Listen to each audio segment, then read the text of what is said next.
परेशान तो नहीं? आओ थोड़ी सी बात और कर लो।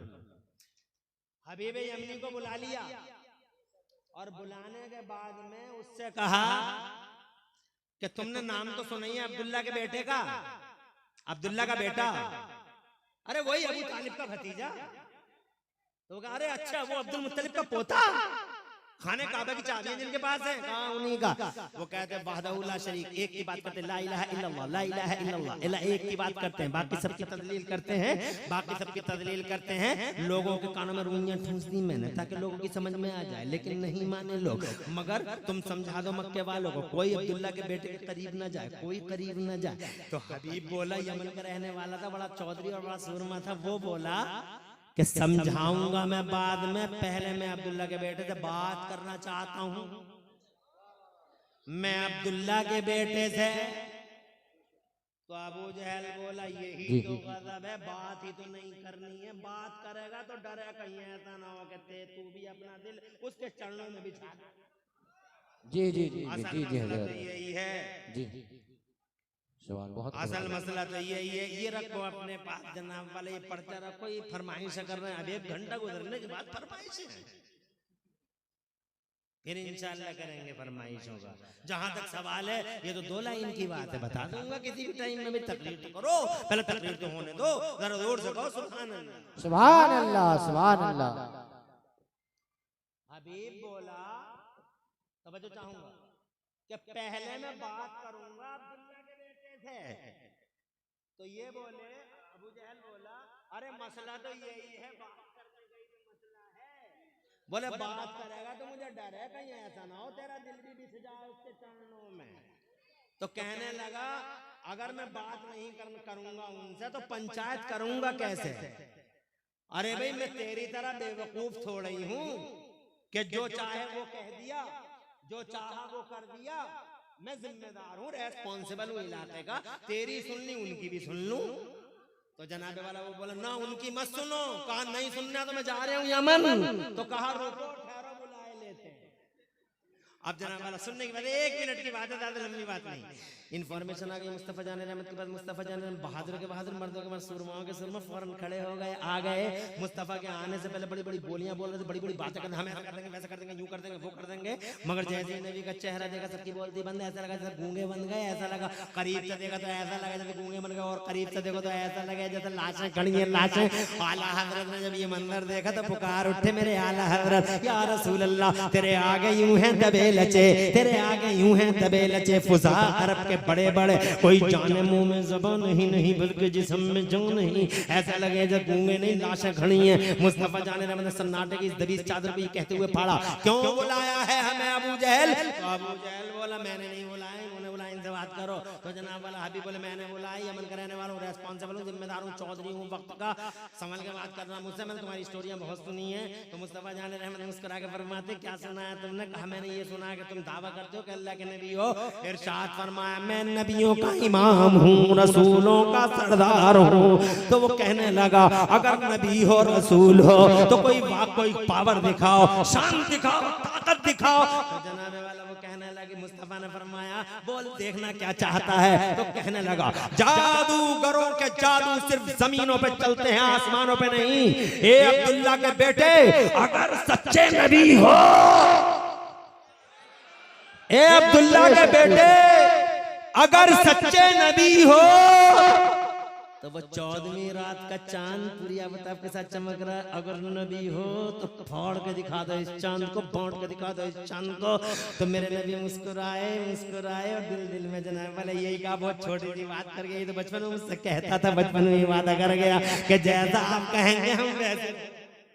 बहुत छोटी सी बात कर गया हबीब तू, ये तो हमसे बचपन में ही कहता था जैसा कहोगे हम वैसे हो जाएंगे। कहा सोच क्या रहे हो अब्दुल्ला के शहजादे, सीना फाड़ दो चांद का।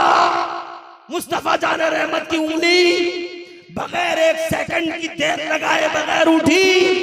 इतिहास के फड़फड़ाते पन्ने गवाह हैं, चांद जमीन और आसमान की बूढ़ी निगाहें गवाह है कि जैसे ही मुस्तफा जान रहमत की उंगली उठी, अल्लाह की कसम चांद ने अपना सीना चाक कर दिया, फट गया चांद, फट गया चांद दो हिस्सों में, एक हिस्सा पूरा में चला गया, एक हिस्सा वजह में चला गया। अबू जहल कंपनी के पैरों के नीचे से जमीन निकल गई और हबीब का मुंह खुला का खुला रह गया। और बड़ी देर के बाद बोला कांपता हुआ, डबल को सिंगल कर दो, डबल को सिंगल कर दो, दोनों को एक कर दो। पूरब वाला हिस्सा पश्चिम की तरफ चला, पश्चिम वाला उंगली का इशारा हुआ, पूरब वाला हिस्सा पश्चिम की तरफ चला, पश्चिम वाला हिस्सा पूरब की तरफ चला। वो दोनों हिस्से जुड़ तो गए, मगर भरतपुर वालों शीशा जब टूट जाता है, लाख जोड़ो बीच में लाइन रह ही जाती है, बीच में दरार रह ही जाती है। चांद के ऊपर वो दरार, वो लाइन, वो फटन आज भी मेरे मुस्तफा की उंगलियों के पावर का पता दे रही है। बता दो जमाने के लोगों को, खास तौर से एहसान फरामोश वहाबियों को। वाह वाह वाह, जिंदाबाद, नारे तकबीर, नारे रिसालत, मसलके आला हजरत, मसलके आला हजरत, नारे तकबीर, हाफिज़ो कारी हजरत जनाब मुफ्ती इमरान हनफी साहब किबला, नारे तकबीर। अरे बताओ जमाने को, मुस्तफा को पावर नहीं है, पावर नहीं है कहने वाले वहाबियों देवबंदियों को, अबे किसे कहते हैं power? What is the definition of power? बता तो सही, पावर की डेफिनेशन क्या है, परिभाषा क्या है?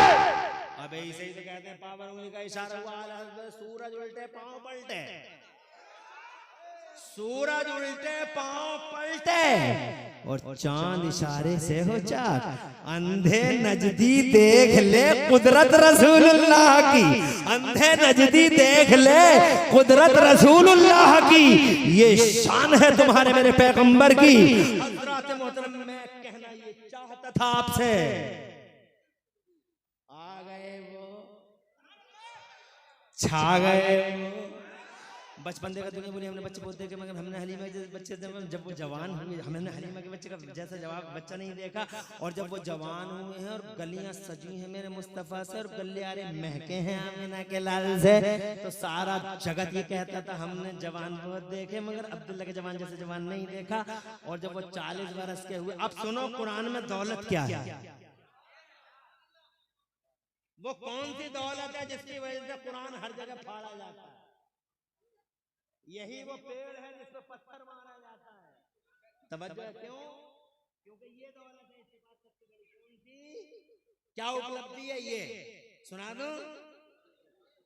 जब वो 40 बरस के हुए तो मेरे रब ने फरमाया, आजा मेरे महबूब, आजा आजा गारे हीरा में, आजा आजा, मैं तुझे कुरान दे दूं, अपना बयान दे दूं। आ गए मुस्तफ़ा गारे हीरा में।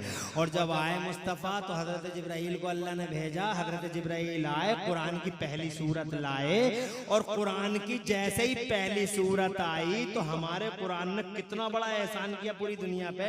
जैसे ही कुरान की पहली सूरत आई, अल्लाह ने पहली सूरत में घोषणा फरमाई। क्या घोषणा? अल्लमल इंसाना मालम यालम।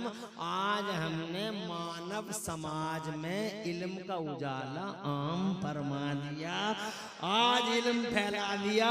अब तक इल्म नहीं था इसीलिए साइकिल ना बना सके, अब इल्म फैला दिया, मोटरसाइकिल बनाएंगे। अब इल्म फैला दिया है, क्रेटा बनाएंगे, फॉर्च्यूनर बनाएंगे, कॉकेट बनाएंगे।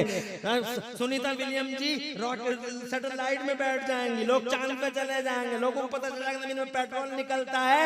पहले 12 फीट का आदमी जब इल्म नहीं था तो कहता था हवाओं को पकड़ा नहीं जा सकता, हवाओं को पकड़ा नहीं जा सकता, हवाओं को पकड़ा नहीं जा सकता। लेकिन जब कुरान आ गया, इल्म फैल गया, तो 5.5 फीट का आदमी रह गया, मगर 12 फीट का कहता था हवाओं को पकड़ा नहीं जा सकता। मगर इस इल्म का कमाल देखो कि 5.5 फीट का आदमी हवाओं को पकड़ पकड़ के अपोलो और MRF के टायरों में बंद कर देता है और इतनी कर्री डांट लगा देता है कि हवा को निकलने का कोई रास्ता नहीं है। और अगर हवा ने कोई बाईपास ढूंढ लिया बाहर को निकलने का, तो ये 5.5 फीट का बिलसटिया 12 फीट के सामने तो बिलसटिया ही है, ये टायर भी नहीं निकालता, खड़े खड़े पंचर जोड़ देता है। ये इल्म का कमाल है, इल्म का कमाल, इल्म का कमाल, इल्म का कमाल, ये है इल्म का कमाल। 50 मंजिला इमारतें बनती हैं, ये है इल्म का कमाल। और ये है ये तरक्की, ये विकास, ये डेवलपमेंट, ये इंप्रूवमेंट, ये इल्म का कमाल है। इसके पीछे इल्म खड़ा है और इल्म के पीछे मेरा कुरान खड़ा है। जब तक कुरान नहीं आया इल्म नहीं फैला। इसीलिए सका, पेट्रोल भी पता नहीं चला। कुरान आ गया, इल्म फैल गया तो खुदा की कसम सारी दुनिया विकास के रास्ते पे चली गई। तो कुरान की कितनी बड़ी उपलब्धि है। तो सबसे बड़ी दौलत किसके पास है? कुरान के पास। तो बहरहाल मैं ये कहना चाहता था, लंबी हो गई बात, जहां खजाना होगा वहीं डकैती होगी। इसलिए आज पूरी दुनिया कुरान के पीछे है, इस्लाम के खिलाफ है, इसीलिए